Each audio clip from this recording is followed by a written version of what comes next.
All right, hold on. Now I got to just figure out how to turn my camera on. Oh, hi, Steve. How are you? Good, how are you? Wait, hold Doing on. good, doing good. There we are. There we are.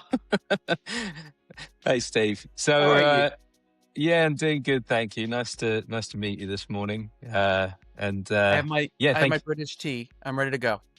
you. Have your British tea. I'm here Mm-hmm. with my strawberry protein shake, Delicious. and let's dive straight in. And so, how are you today, Steve? You're looking bright and sunny today.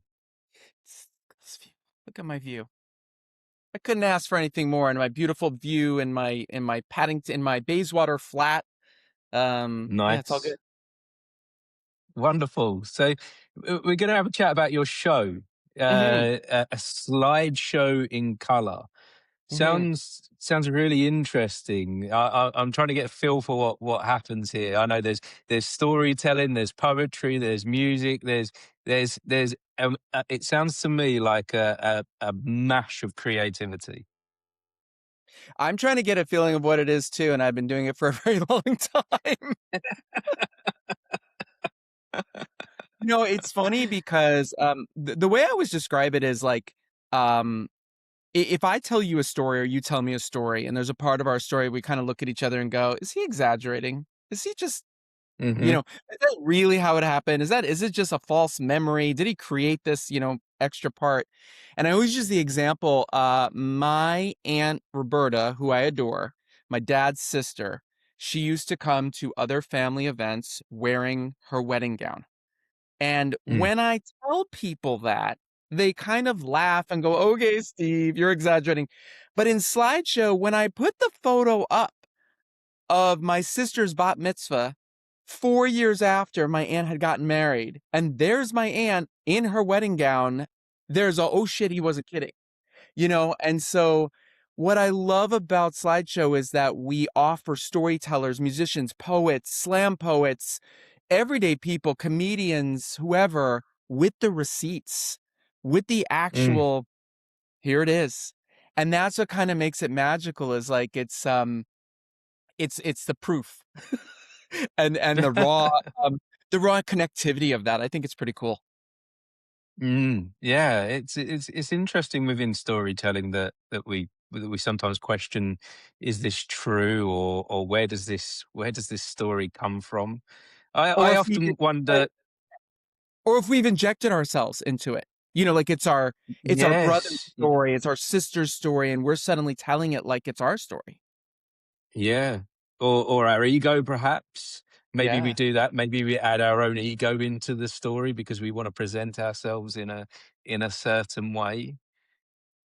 And so I guess that's what all art is, storytelling at the end of the day, isn't it? All art is we're trying to share something, aren't we, at a really deep level. So you're bringing other creatives into this process. Is it Yeah. is it like a cabaret of storytelling then? That's a great way to say it. So the way it originally worked back in LA was I just asked like 6, 7 friends, hey, can you guys each prep a 7-minute story? I would get up, I'd welcome the crowd, I'd explain how it worked. We had an actual 1975 slide projector and we turn it on. And there was always one person in the front row where I'd say, okay, so you're in charge of the focus. And I would say, what's your name? And they'd be like, Kate. I'd be like, okay, Kate.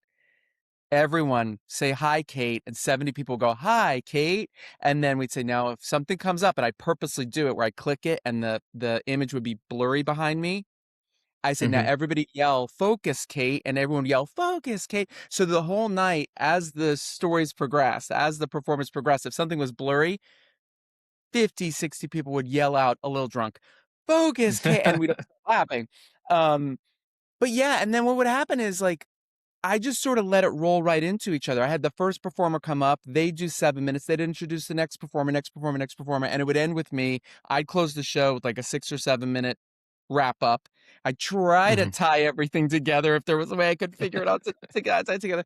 It's gonna be a little different here. We're only Hmm. doing 3 or 4 performers a night because of the time difference.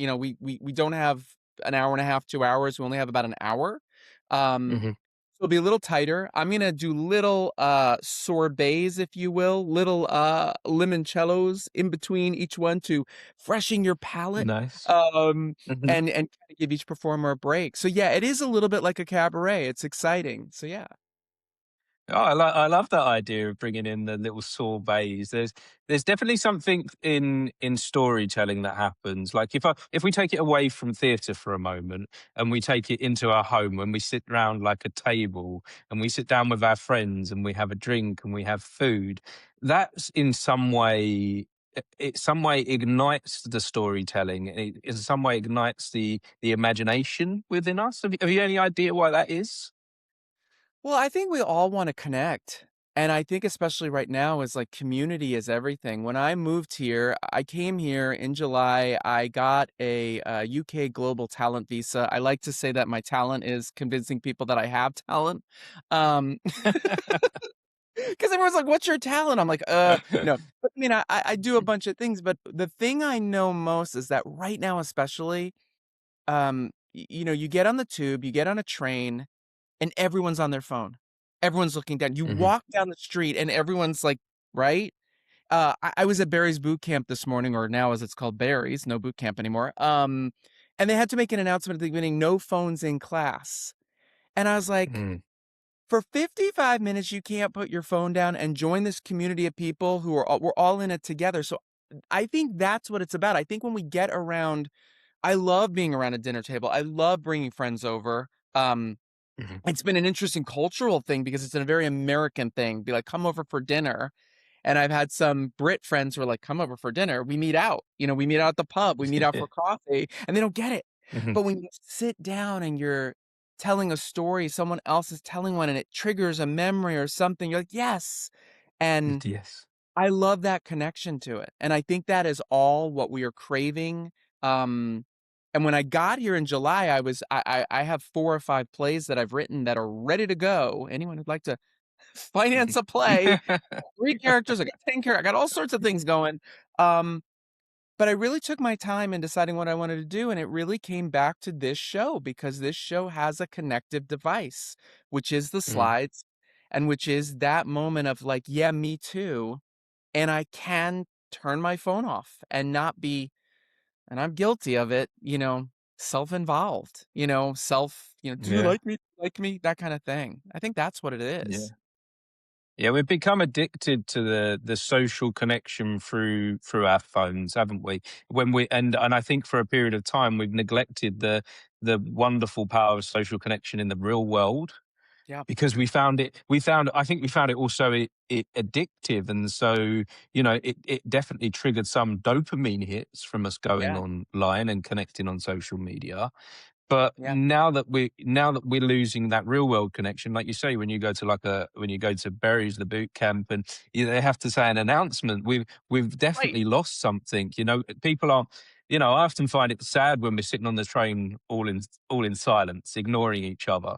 Yep, And it's actually I've had one or two conversations on a train with a stranger, and they've been really quite powerful moments. Have you yep. ever had anything like that?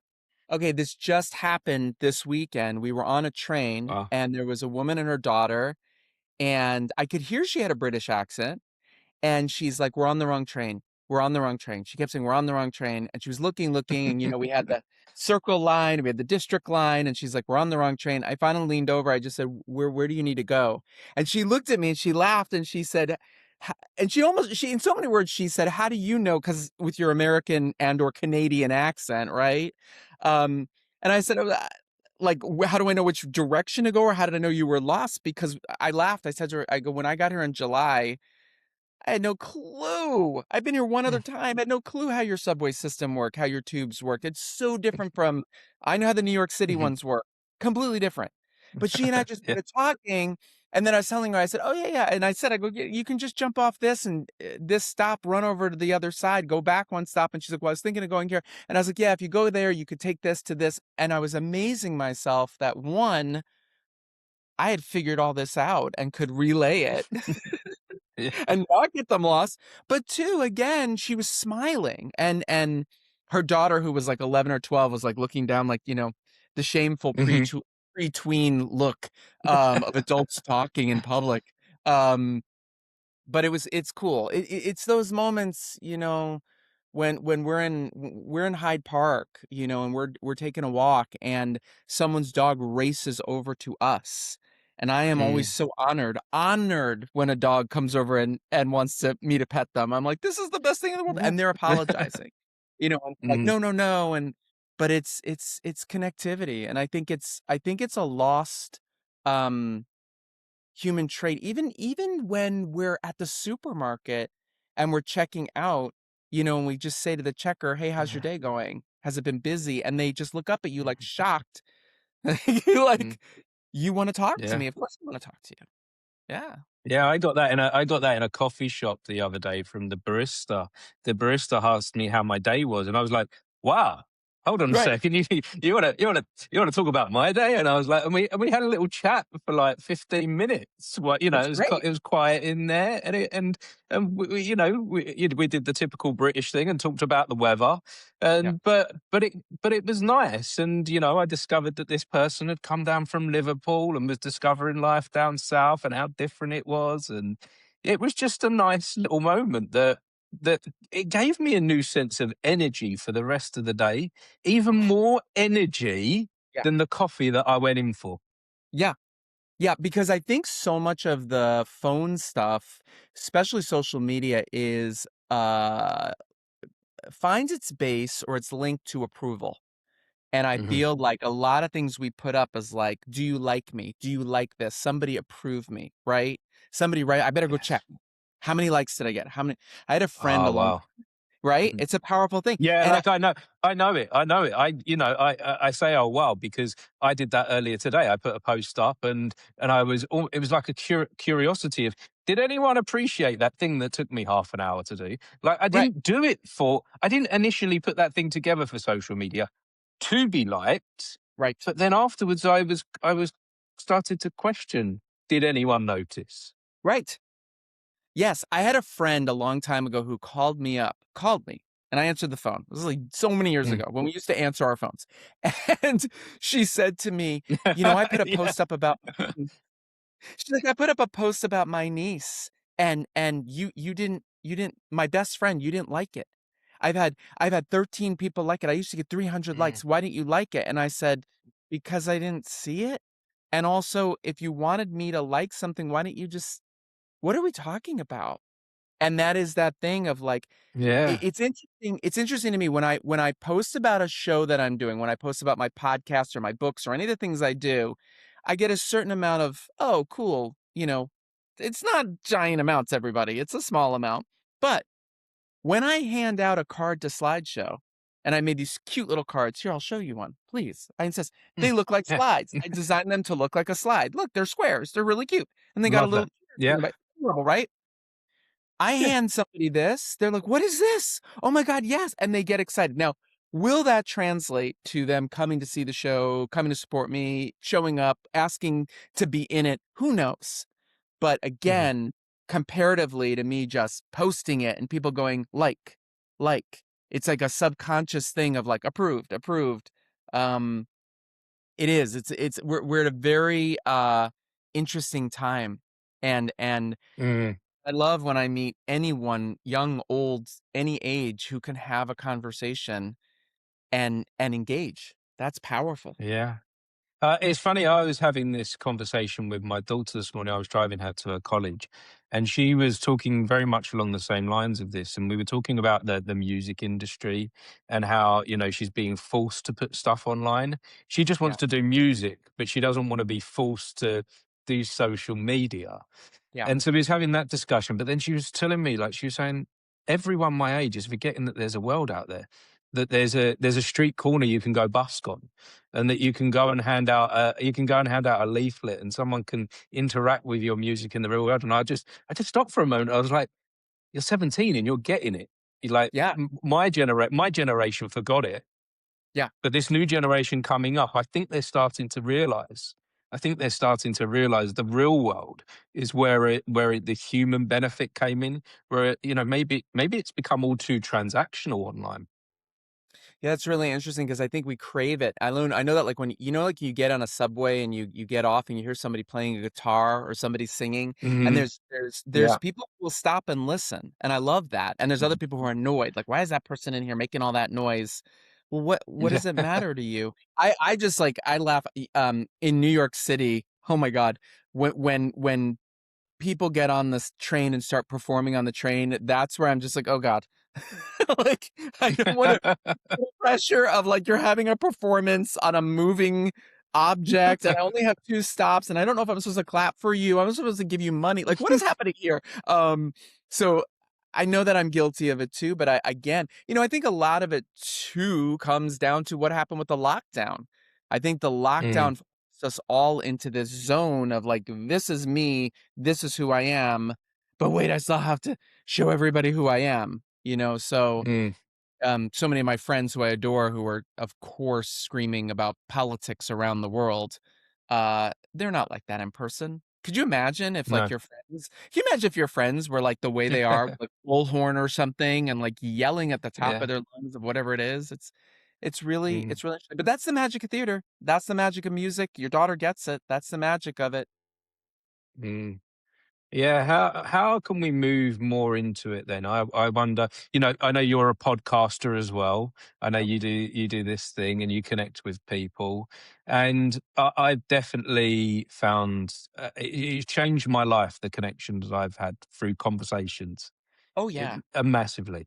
So have you Yeah. got any idea how we can encourage more people to have these conversations that perhaps are maybe a little bit more than just a surface level conversation as well. We go quite deep on podcasting, don't we? We certainly do. I do a show called World Gone Good. We talk to everyday people Mhm. who make good happen each and every day. We're coming up on our 250th episode, Amazing. which I just recorded with a top secret Grammy nominated American Music Award Broadway star who has had 17 number one hits. And that's all I'm going to say about her. You're the first person I've Oh, told. But I love a secret. Is this not the moment for a little reveal? no, not yet. No, no, no. No, no, yeah. But yeah, like again, what I love about our show and like what you and I are doing right now is that we're just having a connection. And I think honestly, I think the way to do it, everybody, and it's really hard to do, is put your phone down. We actually did Mm, a show on my show with a woman who, Gabriella Wynn. She's out of Silicon Valley in California, above San Francisco. She has a business called Abstinence, where she teaches mostly Gen Z how to put your phone down, how to not mhm. use your phone as a crutch. And one of the things we talked about, which is so telling, is we talked about Google Maps and our reliance on staring down, getting from point A to point B as quickly as possible at any um, speed, at any means possible. I love you all here in London. Um, I have never experienced anything quite, you call it a walkway, we call it a sidewalk. I've never Mm. experienced anything quite like walking down a walkway with 18 people coming directly at me in a almost like a military wall of people coming at me, and no one knowing, are we right? Are we left? I've slammed into people. And it's almost like we're in this zone. So we were talking about Google Maps and how sometimes it's okay to just, if you're feeling safe, okay, and it's sunny out, you know what I mean? It's the middle of the day. You're not taking your, unsafe place, going places, right? It's okay to get lost. It's okay to Mhm, find your way. And I have been challenging myself, and she and I talked about this on my podcast, of like, I'll say, okay, where do I have to be? I have to be at Euston Square. Well, I know how to get to Euston Square at this point. So, mhm, Steve, put your phone away, just get on the train. And if, like that lady the other day, if you fuck it up, you'll get off the train, you'll get the next one. And mm, there is something about allowing ourselves to let curiosity take over, let reality take over. Going is simply for a walk in the park without headphones on. right? Mm. Without listening to, God forbid, without listening to one of our podcasts, right? But just being, again, going to Barry's this morning. I can't believe when people like stop lifting or running, you paid for this to stand there on your phone. What is, unless your wife is pregnant and due to have that baby in the next 8 minutes, or you're waiting for a kidney donation, there is no reason why you can't put your phone down. So I Mm, don't know. I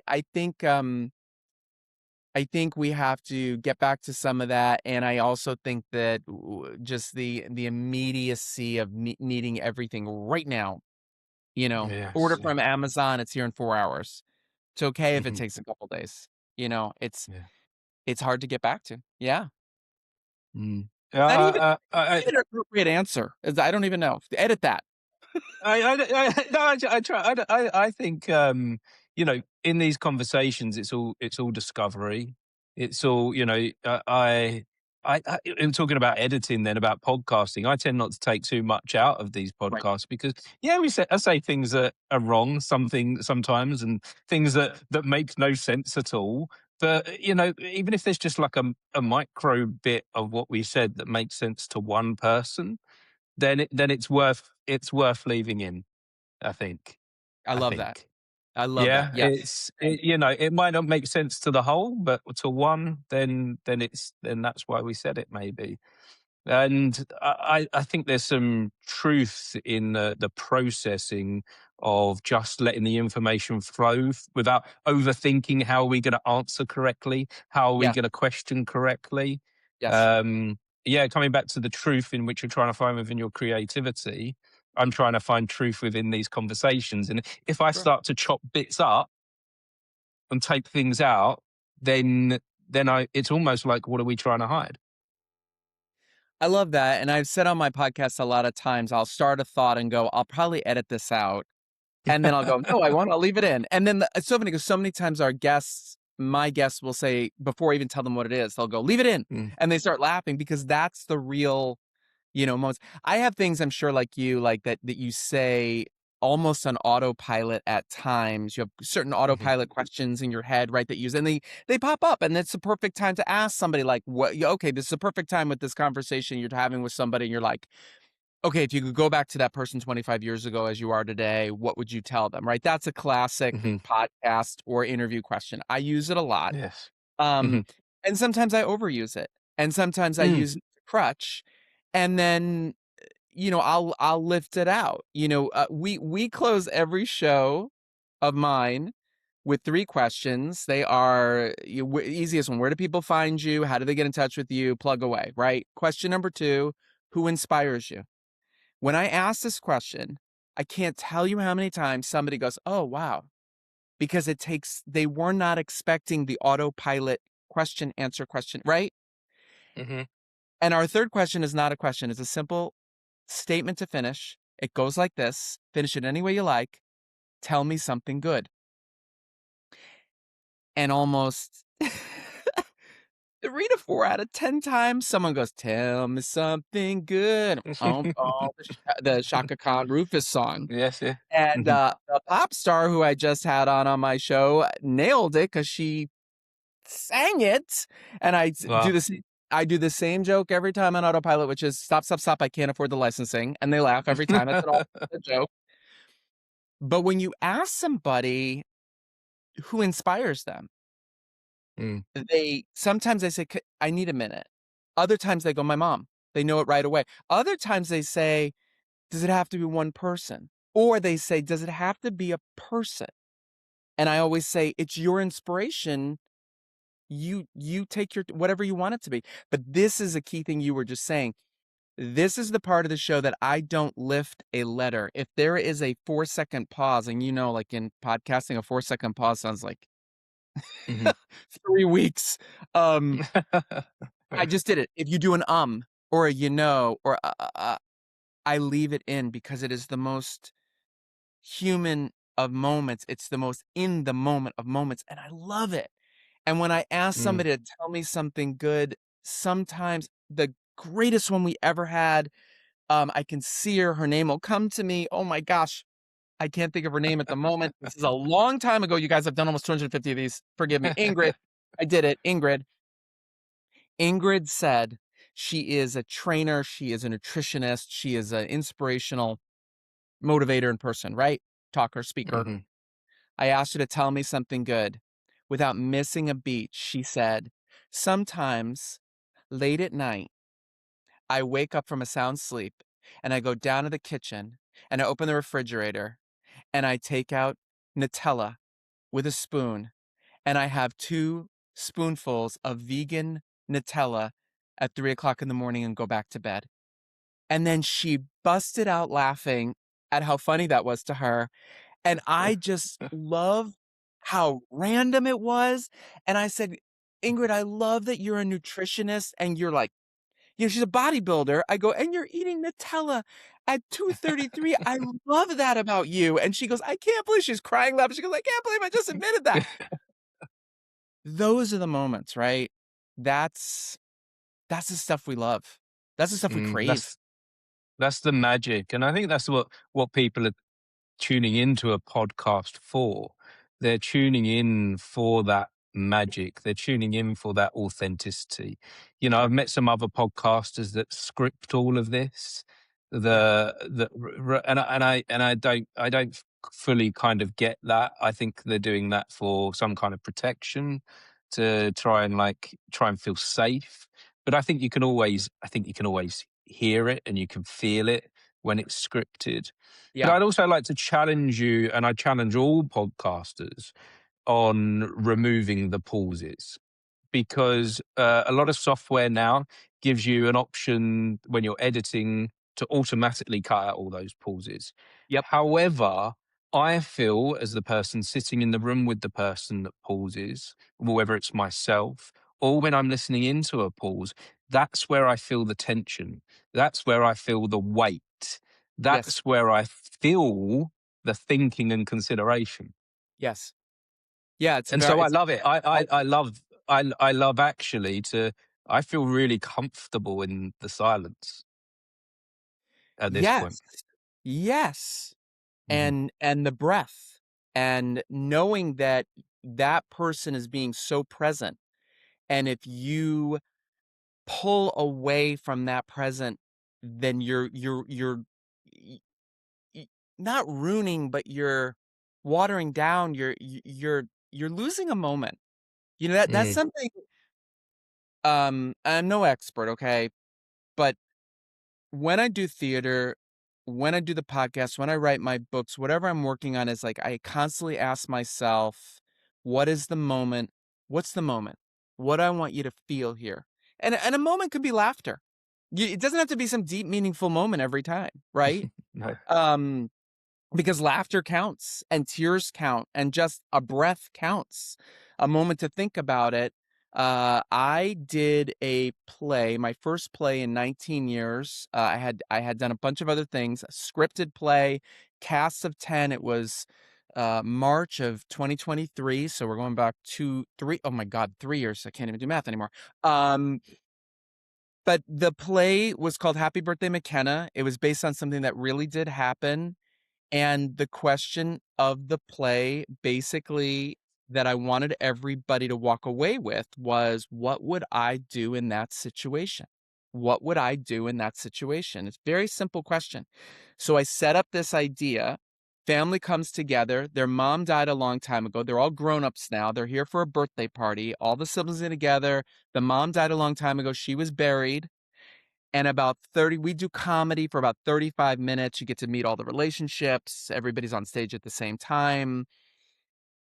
And then the middle brother announces his intention to, he's moving with his husband, and their intention is to move, and they are going to take mom with them.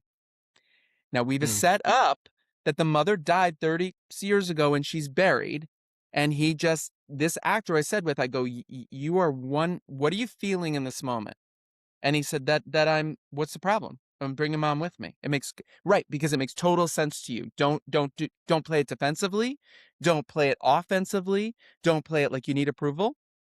This is the same of we're going to the football game. We're going to the concert. "We're taking mom with us." And every night when he would announce it, and there'd be all this funny going on, and then someone would say, "Oh, well, you had something you wanted to tell us," and he'd go, "Yeah, yeah, yeah. I wanted to just tell you all, like, the things are going really well, and we're moving and everything, and we've decided to take mom with us." And I didn't even do it as well as he would do it. There would Mhm. be a beat, and the audience of 100 people, a slow trickling of, and you'd hear somebody almost every night go, "Wait, what?" And then someone on stage's next line was to somebody else, "Your mom's still dead, right?" And the other sibling goes, "Yeah, I think so." And now we're gonna get into it, because what the story is he's decided to exhume the mother's body, have her cremated, which Mhm. is what she wanted, and disperse her ashes. And all he needs to do is get his siblings and the stepfather to sign off on this document. And the question is, when you leave there, what would you do in this situation? And what Mm. always gave me joy is people really thought about it. And I had friends who the next day would write me and go, "I'm still thinking about what my dear friend Amy said. I went on a run. I was showering. Your play came in my mind, and she thought to herself in the shower, 'What the fuck would I do if my sister said to me?'" Like, and that's the magic of a moment. And I love Yeah. that. And people think I'm crazy for it, but that's what I love, is like, y'all, I don't know the first thing about engineering. I don't know anything about like, I can't build a building. You don't want me to be your brain surgeon, but hopefully I have the ability to foster a group of people who can make you feel something and Mm. question, and connect. And I love that. And I You, love that about, the theatre offers so much to us, doesn't it? It has so much power. This, everything you've mentioned there, everything from connection to critical thinking, to feeling something. There's just so much power within that space that you won't necessarily find in other mediums. You for sure won't find that on social media. I think coming back to the social media thing, where we're striving for connection and everyone's striving to, you spoke about how your friends sometimes speak with a megaphone and try and force their opinions on you through social media.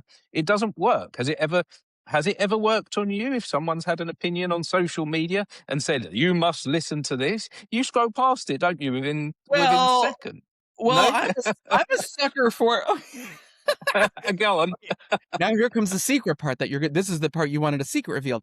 I'm a Mm, sucker for, like, a good product that I can question, because the ads come up like, huh. I yeah. recently discovered, everybody. Okay, so there's this face brush thing. Okay, Hmm. now I've said it, and it's gonna start popping up on your phone because I've said it. Okay, Because it's yeah. because listening, I was like, this is bullshit. This doesn't work. I found one. It was on sale for £6. I said, for £6, I am willing to. You brush your face with this thing, and it opens up your lymph nodes and lymphotics, and it releases Okay. all the thing. Okay. And these people do this. They stand there and they brush one side of their face with their hand, and then they go like this, and you can Mm, see the difference. mhm. I got the brush. I started doing the brush. Y'all, I should be making commercials for the brush now. Is that what we're doing here?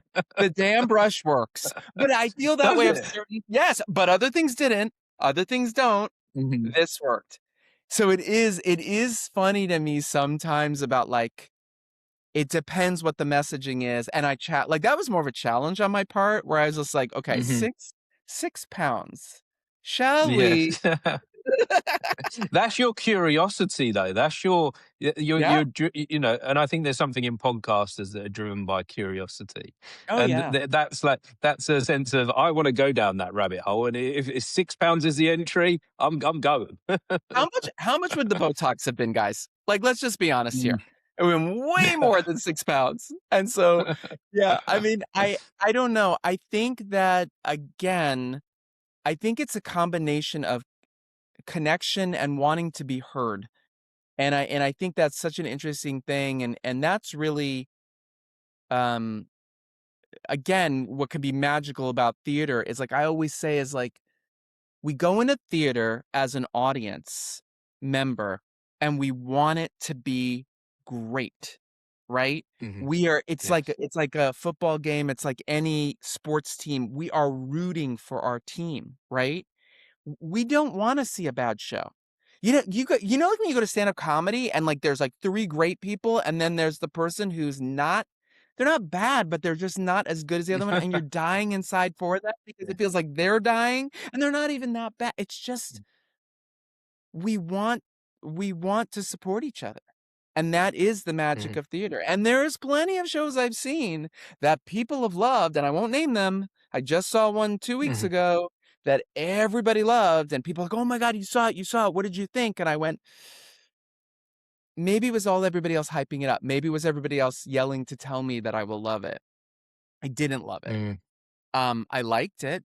I didn't love it. And then there's other things. I try to not read too much before going to see something. I just went a week ago with my friend Tess. We went to Murder She Wrote Solve Along. It was in Ealing Broadway, at a Mhm. theater there, gorgeous theater. A guy from Brisbane. I do know it. I've missed it twice. I've actually been invited twice, and I've missed it twice. Go. It is, I say this in the best way possible. It is stupid fun. It's not dumb. It's just fun. It's turn Mm. your brain off. I didn't think about anything. He is so sharp and so you get to watch an episode of Murder She Wrote with him pausing through it. He's got all these other little video clips in between it. He's got cards, he's got games. The guy is a riot. And what I love the most about him, and I did after it, I wrote him and said, "You need to come do Slideshow and you need to come on my podcast." And we've been writing back and forth. His name's Tim. What I Yes, sir. said to Tim was, I loved it because you loved it. I loved it because you opened up a side of yourself. Here's a grown man with a white beard, gray white beard, Mhm. Yeah. wearing three of the classic Angela Lansbury, Jessica Fletcher outfits. You don't question it. It's so great. He has this ridiculous wig on. You don't question it because he loves it. And that's a powerful thing. That's a really, Mm. and we rooted for him, right? We didn't go in there like this is gonna be terrible. Prove yourself to me. No, no, no, no, no, no. We went in there because we wanted to have a good time. That's the Mm. Well, we've touched on I think we've gone where the in my mind now, I'm thinking attention is precious to us, isn't it? What we're yeah, going to give our time to. So, like you say, we don't want to go into a bad theatre show. We don't want to go into a bad comedy show or a bad football match. We want to go into something that's going to be worthwhile for our attention. And so, the things that make it worthwhile, I think, are things like that, like seeing someone do something that they love. There's yeah, certain qualities that drive that attention. Someone giving their passion, all their energy when you go to see a football match, yeah, say. That's what we're looking for. We could, if we're going to go to sport, your team could lose the game, but you could still enjoy it because they gave everything. yeah. And we're not alone. And everybody's with Mm. us. We're all rooting for you. It's the same as going to a restaurant. No one wants to go to a bad restaurant, right? We Mm. go to a restaurant because we want to have good food and we want to have a good experience and we want to have uh funny conversation, meaningful conversation, whatever it is. Maybe you just want to be alone. But again, Yeah. it's removing judgment and especially self-judgment and allowing yourself to laugh. One part of the Murder She Wrote thing that was really funny is he asked us all. He had a trivia game where we all had to stand up, and if the answer was true, we had to put our hands on our heads, and if the answer was false, we had to put them on our sides. Mhm. Okay, and he trusted us to do it. He had 10 questions, and oh my God. So in the front row, he had these three guys who were Murder She Wrote, like fanatics, which is awesome. And they go to these conventions all over the world. God bless them. So he warned us and said, just watch out for these guys in the front row. I'm proud to say that Tess and I made it to question 8. And then we both failed on question 8. But again, it was like, I wanted to participate in this because again, just connectivity, just Mm, being part of the community. And it was something as yeah. ridiculous as Murder, She Wrote, which is amazing. It it almost doesn't matter what the subject or theme is, does it? It matters if we connect with it. It Yeah, matters if it makes us feel something whilst we're together. yeah, And you know, we for sure missed that during that lockdown time, didn't we? And yeah, so we need to be coming back to it. We are coming back to it. I think we're in a renaissance of the real world. We have that opportunity to have that now, don't we? yeah, yeah, we do, and I think it's a mix at times because I think somewhat I mean, I know that my brain changed during the lockdown. Um, Mhm, my capacity, uh, for others, for stress, for, life in general changed and shifted, and then when we came out of it, I was one of the last people in Santa Barbara, California wearing a mask. Um, mhm. and and a lot of people were looking at me strangely. And I know people who are, anti-mask, anti-mask, anti-mask. And I'm like, "Ha- again, your community, your world asks so little of you, which is to wear a mask, protect yourself, and protect others. But you chose your bullhorn and your statement over protecting yourself and protecting others. Um, Mm. and I'm married to somebody who was a nurse who was in the throes of it. I cannot believe. Do you know he did not we did not get COVID the entire time. And he was a Mm. guy in the full suit crawling into cars, doing the testing, like little kids who didn't want to get out of all that stuff.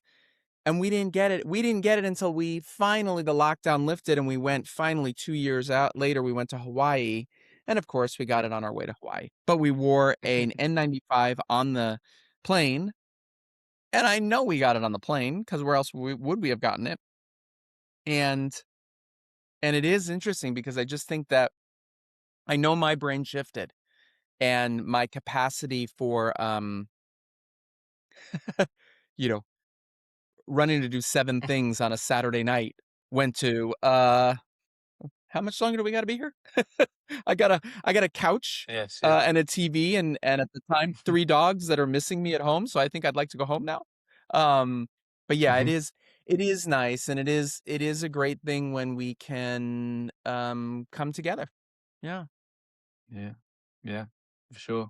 So how would you say your brain is now? How would you say your brain has shifted and you make different choices, but 5 years later, 5, 6 years later, Yeah. where are you now? Would you say it's had as an individual, it's had a positive or negative impact on you? I think, honestly, it's, much more positive, and I'll tell you, we made the decision a year ago. We had 3 dogs, Mhm, and, 2 of them we got from puppies, and one of them we picked up along the way, she was 5 years old. Um, they all left they were all seniors, don't get me wrong, they were 13, 12, and 15, mhm, and, 2 of them left us within 2 weeks of each other. mm, Um, one of them, it was shocking because she was the healthiest of the 3 and woke up one morning, was acting weird, and we found out that she was riddled with tumors and cancer. We had no idea. It was that's the one that really my brain is still and my heart is still processing is how did I not see that? How did I not yeah, notice that? Um, mhm, so we had to let her go that day, and then, 17 days later, my boy, my big lab, we had to let him go. He was just an old man. He couldn't walk anymore, and, mhm, it was time. And then I was like, I had been kicking around this, we need to make a change. And I had heard about through my friend this UK global talent visa, and I applied for it. And 24 days later, I got approved. And I got mm, handed an opportunity to come here to the UK for 5 years on the UK talent global visa. Um, and or global talent, whichever way they say it. And, don't worry, everybody, they make you pay into the NHS in advance, so we paid 5 years into the NHS in advance, so don't worry, we're here legally. And then we were ready to take the 3rd dog, and she left us right a month before we were going. She just couldn't make it anymore. And Mhm. and for me, my whole life has changed in the last year.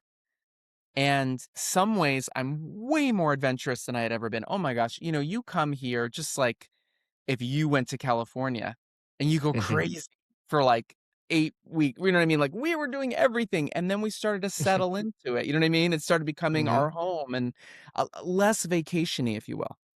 So to Yeah. answer that question, a long way to do it, setting it up, is that I think at 50, at the time 55 years old, now 56 years old, I took one of the biggest leaps of my life, which is coming to another country and just saying, I don't know if we're saying 5 years. I don't know if we're saying 3. I don't know if we're saying 1 year or 1 month, but I'm just gonna roll the dice and see what happens. And I highly encourage everyone, anyone who's, we talk about this on my show of like if you're standing at that crossroads and you don't know if to go left or right or just stay where you are, just start walking. Walk Mm. down center. Like it doesn't matter, but just Yeah. go forward. Go forward. Yeah. Um, That's a like that's a that's a m that's a motto that I've got tattooed on my heart, the Walt Disney phrase, "Keep moving forward." I don't know if you know it. Walt yep. Disney said, "Keep moving forward." That was his philosophy that drove him through all his creativity. Like you say, it doesn't matter if you go left or right, it's all in the movement. I was in again, I don't know what again, we should be like sponsored by. Um, I took Barry's boot camp with Barry, the Barry Mhm. in West Hollywood, California, way back in the day when there were 2 locations. And one of my very first classes, and I was out of shape, overweight, and I was on a treadmill and I couldn't I everyone else is sprinting and I'm doing like 4 miles an hour. Everyone's having a great time. Yeah. And I'm so in my head over it, right? And Barry's, he was like a drill sergeant. Do this, do that, do that. And he hopped up in between the 2 treadmills and he walks over to me and he's talking to everybody, standing with his back to the mirror. And he pulled down the microphone like this and he leaned into me. And in my ear, he said, "Stop thinking, just move." And then he went back to talking and he walked away from me. Mm. And to this day, I get like a little emotional about that because I was like, 1, he saw me. 2, he saw me struggling. 3, he could have done what he does, and it's all a game, it's what you pay for as a trainer yelling at you, somebody, like, look, Gordon Ramsay screaming at the chef, whatever, right? But the fact that he took a beat and came over to me and said, "Stop thinking, just move." And it has stuck with me. It has stuck with me for 20 plus years. Those moments. And that's why, yeah, came out of the pandemic a different person, I think a lot of us did, came out of the Mm. lockdown a different person, and just said to myself, "Just move. Just see where this Mm. goes." You know? There are so many times where the only person stopping you is you. And yes, everybody, I know you need to pay your rent and your mortgage, you gotta put food on the table, you know what I mean? You've gotta take care of your children and your health and all those Mm. things. But you gotta take care of yourself. You're no good to anybody else you know, if you're not doing your thing. Mm. That's what we all want. So, you know, I know a lot of people who always say to me, but," and I'm like, "Take that word out. Remove the bar. Remove the but." I would say, Steve, as a fellow podcaster, I feel like you're talking to me right now as well. Like you're talking to me, but on a level that you perhaps wouldn't even understand. I'm in a place where my health doesn't feel that good. I've let my guts growing as I reach, yeah, as I'm sort of moving into my 40s, and the loss of air, everything's changing. I'm getting tired, and I'm drinking protein shakes and taking the vitamin tablets all of a sudden because I feel different. And yeah, and I feel you're right. It's you said there, you got to do your thing, but you got to look after yourself. Yeah, And and I do live by that philosophy within this of my creative stuff of keep moving forward. But I need to move that philosophy into the rest of my life as well, and yeah, move that into an area of my health. And so There's a I'm gonna take that, Steve. I'm gonna take that as an important thing from today. Thank you. Okay, well, you're welcome. I'll be sending you a cash app. No, there's a great meme out there. I don't know if anybody's ever seen it, where it's like, um, all it says something like, all we ever wanted to do was grow up and be a grown up, and then it said, well, now look at you. Like, what were you like? Look at you. What are you thinking? Like, and that is the thing. It's like, look at yourself at times. Like, it Mm, just you know, are you standing in your own way? Are you living fearfully? Are you living boldly? Are you doing whatever it is? Hey, here's my green tea, everybody. What are you doing? Like, you know what I mean? What are you mm, doing, even in the littlest of ways? And I think mm. again, it's just like time is fleeting. I love talking about time because I love the idea of like we live in a split second. And even that I just said I love talking about time, we live in a split second, that's gone. Everything's That's gone. gone. It's gone. Yes. And so much of it is like uh fear is what do they say? They say like thinking ahead is fear, and thinking of the past is just regret. We're in this split second moment, so you Mm, do have the ability at any time to let that thing go, whatever that thing is. Let it go. You have the ability mm, to do that. You may need some therapy, you may need some Klonopin, or perhaps a half a glass of red wine, I don't know. uh mhm. but you have those abilities in you, and that's what even came me bringing it back full circle is why I decided to do this show now. This is a show that I haven't done in over 10 years because it had run its course and I had moved on to other things. And then I move here and I start writing these plays, and I wrote 2 plays. I'm not saying they're great, everybody, but I wrote 2 of them, okay? They need work. But then I started thinking, okay, I gotta get the right theater. I gotta get actors. I gotta get, I don't know how equity or works or doesn't work here. I don't even know how to pay people. I don't know any lighting people. And then I was like, wait, what do I know? What do I know how to do? What do I love that I know how to do? And the answer was Slideshow. And as Mm, soon as I started pitching it, and in my own brain, all these doors open up. The Etcetera Theatre. I have been looking at theater after theater. I have been making phone calls. I have been leaving messages, sending emails. God bless you, London. No responses. I start thinking about Slideshow. I send a message to the Etcetera Theatre. He writes me back the next day with a 15-page PDF document. It was awesome. Of like, mhm, these are our lights, these are our sound system, this is what we charge, all this stuff. I wrote him, said, hey, could I come see it? He said, you want to come see it today? I said, tomorrow. Great. Went and saw it, walked in, said, yep, this is it. This is it. I brought my mm, friend Ruthie with me, and Ruthie's going to perform in June. And Ruthie said to me, how do you make these decisions so quickly? And I said, because it's right. It feels right. And what do I have to lose? There's 42 seats, everybody. mhm. Like, what? It's 42 Yeah. seats. So Yeah, it's you know, gotta, I'm quite an analytical person, and I think I've spent a lifetime weighing up every kind of option, looking at imagined futures, and assessing the past, the failures and the successes, and trying to work out everything in the future and the past. And until I read this book, and it's a very popular one, "The Power of Now" by Eckhart yeah, Tolle. Do you yep, know this one? yes, And that was that was a moment for me reading that book where, one big takeaway from that was just whenever there's a decision to make, I now just take a breath. yeah, I now just I now just pause for a moment. I don't consider anything, and then I go with the feeling.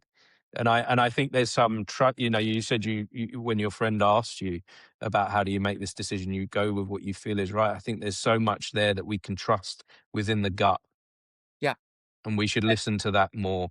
yeah. Get For this book. Get this book. Mhm. I just reached out and grabbed it. Again, I'm E plugging everything. e 9 You're do making some friends today. I am. 9 do-it-yourself energy experiments that prove your thoughts create your reality. So the first one in this book, chapter 1, is fascinating. It tells you to picture I remember this is from years ago. I got this book. Chapter Mhm, 1, picture I think it's a gold colored VW Bug, 1965, 1970s VW gold. I think it's gold. Could be wrong. Maybe green. I don't remember. mhm, Picture it in your mind. Picture it in your mind. Picture it in your mind. Picture it in your mind. My husband and I did this, and she says within the next 24 hours, you're going to see one. mm, Jim and I are out. It's a few hours later, and a gold VW Bug drives by. And it's like, how that woman's magic. mm. Or do we bring what we crave? Do we bring what we open the path to ourselves?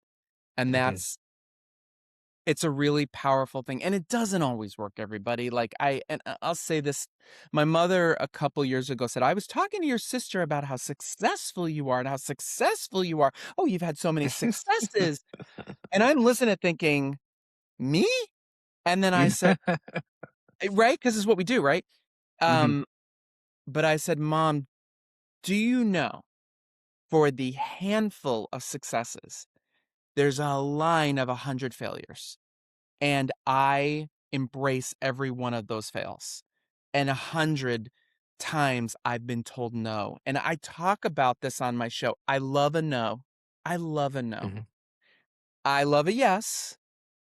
And I equally love a no. I hate no response. Again, right? Looking for theaters like I was talking about. No response.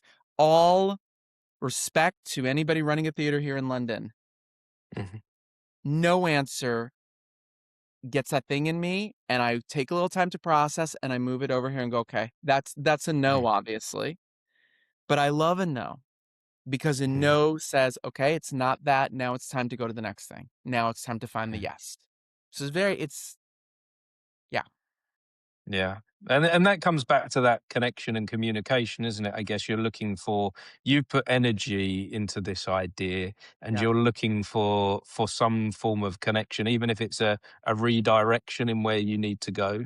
And actually I know that Equity are currently working on for actors in the UK for getting a response to auditions. No, and I used to audition a lot for professional film and theatre, and I don't think in the 20 years that I was doing that, I probably when it was a yes, I always heard, but when it was a no, 99% of the time, I never heard. yeah, You never got anything. So Equity is saying now that we should, actors put in that time, that effort, that work to turn up and apply for something. Within any other career, you would get an acknowledgement of that, of that application. But yeah. within acting, we just ignore them and let them go away. And I think that does a huge amount of damage to performers to just ignore. Yeah, it's like a bread, like a carrot on a stick leading Mhm, people around, and they don't know if they're ever gonna get where they need to go or a bite of it. I will add to that and say I proposed on my own a long time ago in the United States, not to anyone in particular, just to friends who would mhm. listen. I proposed that Equity should add in that when you get cast in a role, in a play, that you get, let's say, excuse me, a week or two with the director and the play on both sides to rehearse. And within that week or two, if it's not working for either one of you, you can part ways. And it's Mhm, amicable, and there's not even a question. We just go, okay, it's not working. I get it. Yep. Because I tell you, I've been in this situation before where I had a woman come in and kill best audition I've ever seen in my life. She understood the part. Where everyone else was playing the comedy, she was playing the part. You mm, could feel the years of like, oh my God, she gets this woman. We started rehearsing. She was phenomenal. And then all of her neuroses respectfully started coming out. All of her process started coming out. Um, we were banging heads. The whole cast was banging heads with her to the point that 4 weeks in, I had to let her go because I had my two other leads call me and say, it's her or us. I will not. I'm not coming here to fight a process. Mhm. So I think that equity should add in specifically for plays that little window. Just like if you A go little, get a job, there a grace period, right? Where like can yeah. say in 3 months we can let you go if we, but you should If also this be isn't able working out, a trial period, yeah.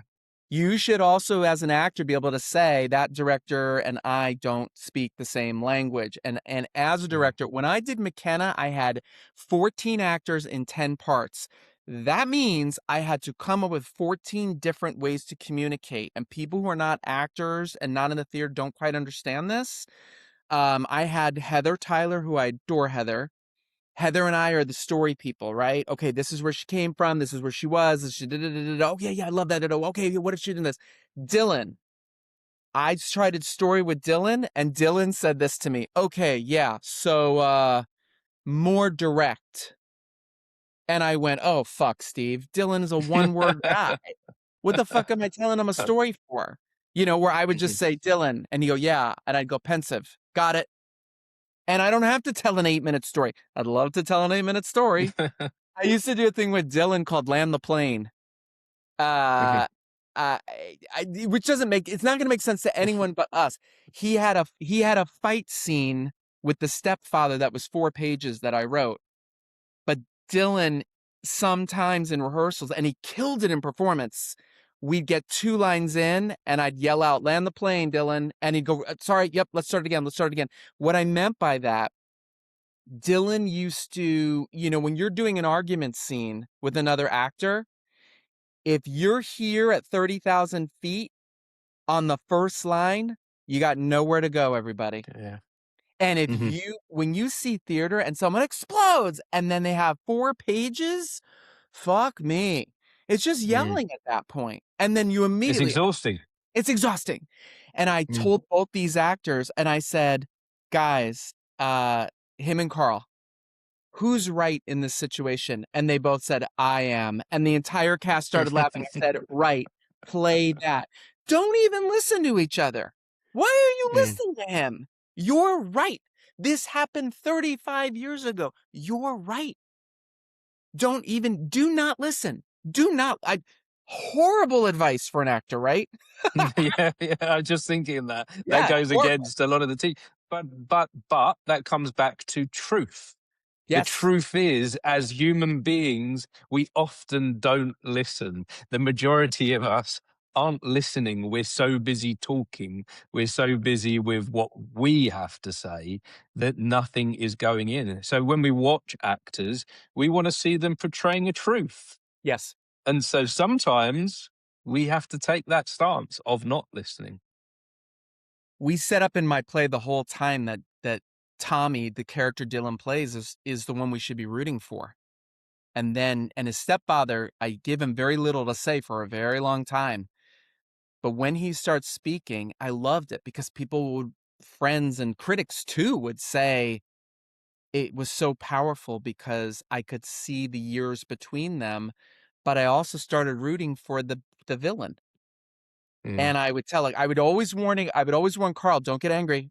Why are you getting angry? Why are you raising your voice? You're right. You don't have to raise Mm. your voice with him. What is he talking about? And it was fascinating watching the quieter the stepfather character got, the more pulling at straws and more work the main character had to do to make his point. Mm. He's made his point for 50, 60 pages. We're behind him. And then we go, oh, fuck. Oh, right. And I did an interesting thing if I pat myself on the back. And I wrote it this way. I mean, you might not have read it when you read it. Okay. Like in the Mhm. script, in the words.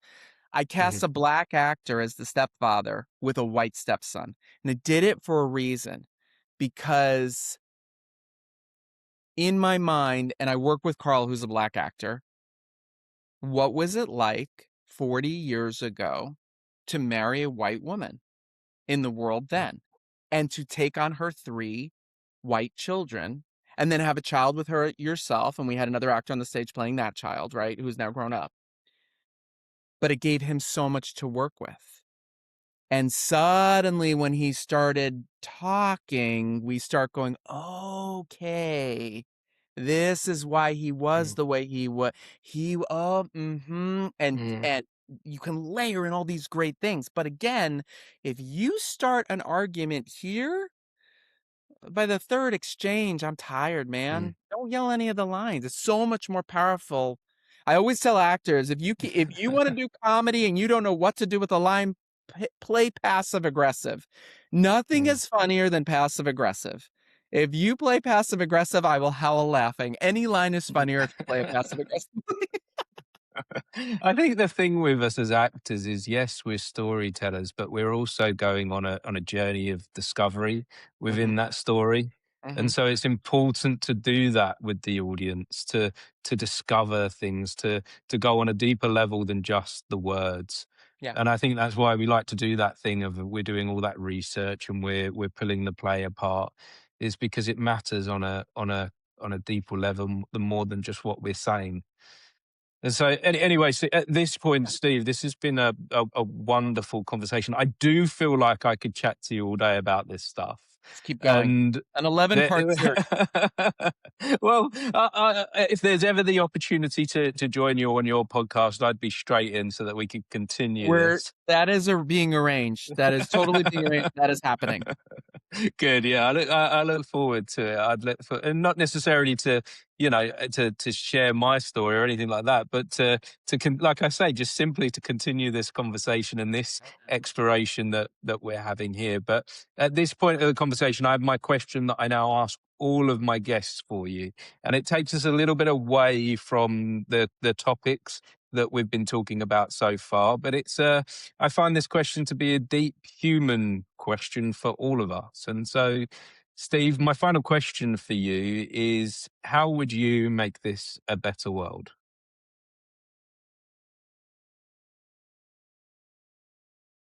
Wow. I mean, again, that's that's a tough one. I think how I would make this a better world would be, and that's not me just pausing, but it is sort of me pattering to get there. Hmm. I think if we could all stop being on our teams, speaking what I call armies, we all think this. We all believe this. We said this. If we could all just take a minute, again, get back to ourselves, get back to that little person inside us, and ask the question, would my 8-year-old self be proud of me right now in this moment? Would my 10-year-old self be proud of me in this moment? Would that little kid part of me that had all of this, not just dreams, but the ability to see things for the first time, experience life for the first time, feel things, would I be proud of myself right now in this moment? And I think that is a way, if we listened to that person inside of us and listened to others, and you said it beautifully, which is the moments of silence, the moments in between, and really just listen to one another. I think that is the way we could make this world a better place. I also think, as I get in my soapbox, uh, every single person out there should go get a dog or a cat from a shelter. Your life will be changed immensely, and so will theirs. And the final thing I'll say is, as a vegan, you want to change the world, my friends. Number one thing you can do, you don't have to go all in. Lean in a little bit. Do it for yourself, do it for your health, do it for the planet, do it for the animals. Go to Meatless Monday or OMD, one meal a day. Just Hmm. try to live healthier and go that vegan route. And I know everybody rolls their eyes at the vegan, uh, but I live in the number one vegan city in the world, friendliest vegan city in the world, which is London, and I love it. So yeah, those are the ways I would do it. I'm sorry I can't say it's one specific way, but that's what I do. It, I overall, yeah. yeah, it doesn't need to be one specific way. And I think you touched on something really important there, that going back to our 8-year-old self. I think in everything that we've discussed today, that 8-year-old could help us tremendously through it all. The seeking. You think about how easy connection was at 8 years old when we were in the playground, and we just went up to someone and was like, "Do you want me? Do you want to be pushed on the swing? Do you want to be? Do you want to play cowboys and Indians? Do you know what I mean?" It was just that the ego hadn't developed yet. The societal pressures hadn't been put on us. Yeah. And so I think that that's possibly who we truly are, or we truly are that 8-year-old self. And so the closer we can get back to being that true version of us, we can offer each other something really special. I think so too, and I'll tell you really quickly, when I was about 10 years old, I made a best friend named Owen Marshall. I talked about Owen Mhm, constantly. Love this kid. And he's mhm, still around. He lives in Ohio. He's a teacher. He's awesome. And I asked my mom, "Can Owen come over and play?" And my mom said, "Sure." And I brought Owen. Owen came over. His mom dropped him off. And to this day, mhm, my mom gets tears in her eyes because in walked a little black kid. And I mhm, never said, "My friend is black." Ever. He was my friend because I didn't mhm, know what races were. I mean, I knew what races were, but never thought about it. Just was my bestie. And my mother mhm, said, like, she got all so proud of me, like, I couldn't believe it. But it was so interesting to me because even her getting proud of me, and that's not me patting me on my back. It's interesting because you talk about the ego and what society will say and all those things. That's what my mother was thinking, right? Because she was an mhm, adult. And maybe that's what his mother was thinking too. But he was just my pal. And I look back at that all the time and I think, like, let's go have some fun. Listen to that 8-year-old self. Put all the other yeah. things aside. Wonderful. Well, thank you so much for sharing today, Steve. I truly appreciate it. And so, finally, if you'd like to end this conversation and let us know if anyone has been watching or listening, where can they find you, and where can they find your show? You can find me basically, I'm pretty much on Instagram, Such a Good Dog. No, that's a lie. Such a Good Steve. Such a Good Dog is my company. Such a Good Steve on Instagram. And then Slideshow is May 3rd, June 13th, and July 12th at the Etcetera Theatre. And I'm going to do this to make it easy on everybody. If you just We QR can that just brilliant. Just QR the code. Listen, it's £10. It was 10 American dollars. 10 pounds is 13 American dollars, so I haven't raised it that much. No, And I promise you a great time. We'll have a great time. I hope to see you there. wonderful. Thanks again, Steve. And if anyone has been watching or listening, we appreciate you for joining us. Thank you. For having me. Thank you. Thank Goodbye. Thank you.